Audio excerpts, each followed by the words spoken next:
So this guy, John Milne, was the main force starting Japan's earthquake resilience industry and was known by the best nickname of all time, Earthquake Milne.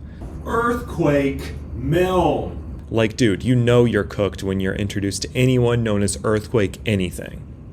The Japanese government alone will spend $133 billion on earthquake resilience for 2026 to 2031, and will have spent over $200 billion on it for the decade.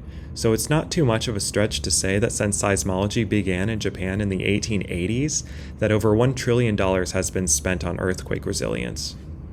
Yeah, so after Japan's Civil War, they wanted to modernize quickly. One of the things that they did was start the Imperial College of Engineering, which is now part of Tokyo University. They had 12 professors, many from abroad, and recruited 25-year-old John Milne to teach geology and mining. After the 1880 Yokohama earthquake, Milne and a few others agreed to create the Seismology Society of Japan, with Milne focusing on creating a seismograph, which uses the inertia of a pendulum to record the Earth's movement, like keeping a pencil still and moving the paper around it, since the Earth is what's moving. The basis of this design hasn't changed in seismographs for over 140 years, and as Dr. Stone would say, that's because the design is perfect. Milne was also involved in developing measures for bridges and buildings to withstand earthquake shocks, and by 1888 he was awarded the Order of Merit for it.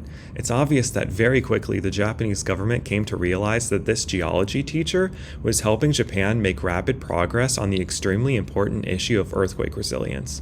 In the summer of 1895, a fire destroyed his home and Milne decided to move back to England, but not before he was awarded the Order of the Rising Sun by the Emperor, which came with a lifelong pension of 1,000 yen, which I believe roughly translates to about $30,000 yearly. And I like to think that this was a way for the Japanese government to annually say, Baby, come back.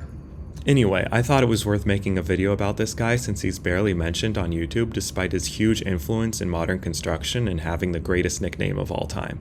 Anyway, what do you think? And do you know of anyone else like this? Let me know. See you later.